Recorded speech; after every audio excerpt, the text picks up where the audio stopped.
guys. Today we're going to be doing the Cavendish experiment. The Cavendish experiment was done by Henry Cavendish in the late 1700s and was used to demonstrate gravity. Now, this is the basic setup of the experiment. You have a string, and then you have a bar with two weights in the ends of the bar. And then you set two larger masses on the sides, and then the bar moves to those masses because of gravitational acceleration. This is where I will be conducting the Cavendish experiment. As you can see, I have a bar here, which is held up by this table and this side, and that's where the string's going to be held off. And then I'm going to have a bar with the string attached to the this one. So then I'll also place two lead masses on the sides, and then we'll measure we'll obviously see the gravitational acceleration. These are going to be some of the items I'm going to be using in the apparatus.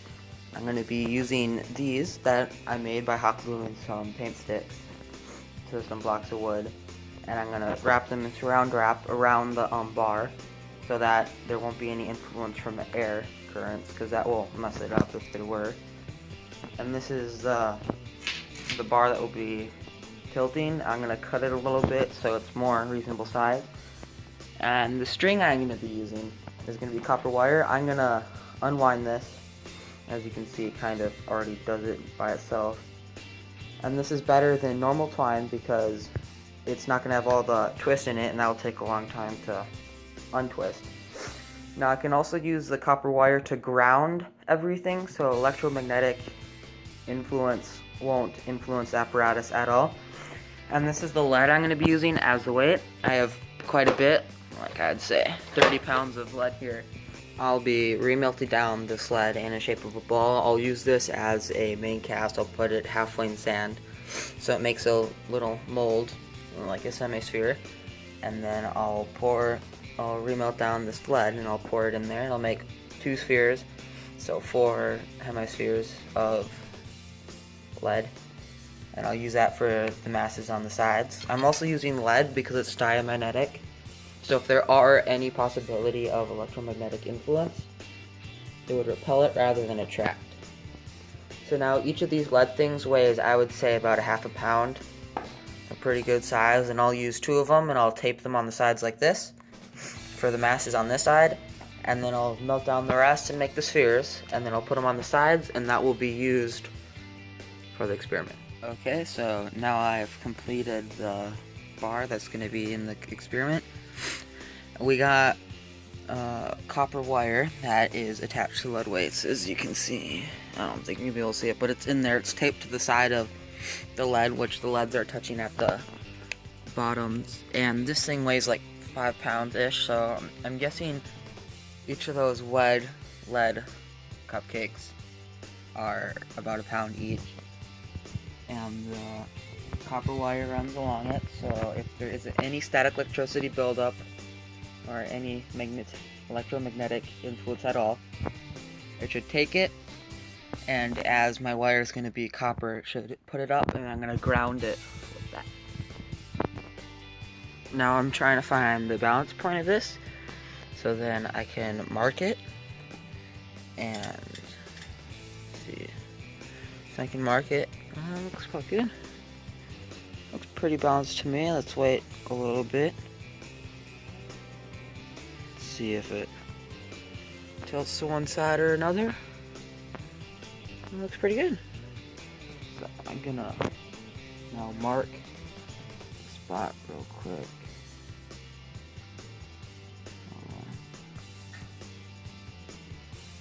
Yeah. Okay, so now I've made stands for the lead spheres, and there's a copper wire running across them, and then on the back there are wires, so as I place them on the ground, they should be grounded. As well. Okay, so now I'm going to be wrapping the saran wrap around to make a barrier against wind. I'll be back when that's done. Instead of the saran wrap, I decided to use this EVA foam around, and I did that for that.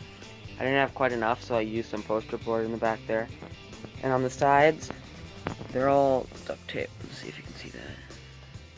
It's all duct tape. I gotta fix that.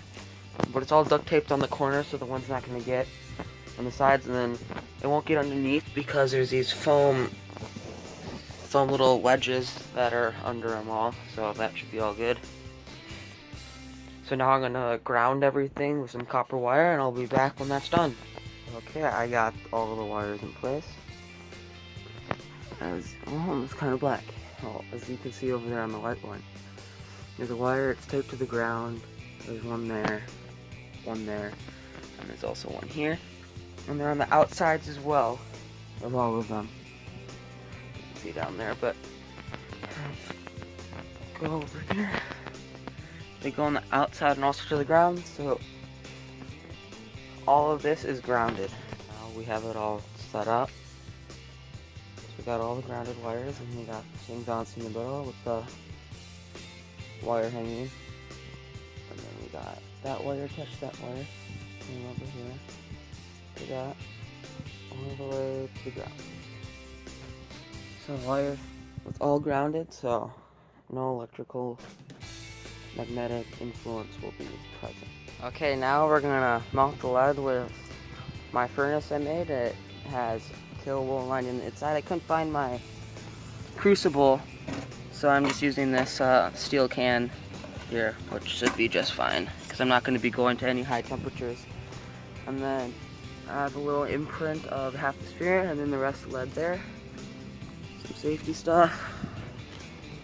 And let's get to melting.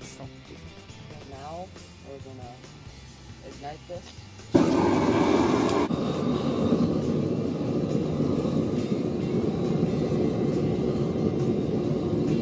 Now we're gonna put some steel balls in it, and they're gonna float. See that? These are steel balls. And they're floating.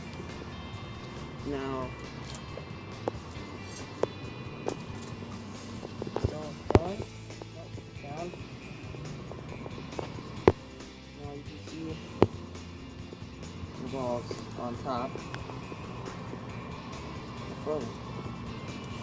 Now the reason why these float is because of buoyancy. And I have another video on buoyancy that you should go check out. Okay.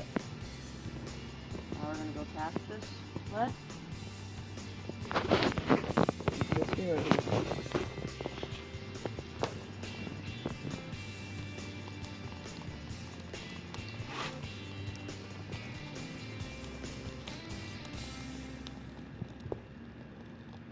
There we go. Just poured the third one, and we're not going to have enough for 2 full spheres, but we're going to have enough for 2 little tiny top ones, so.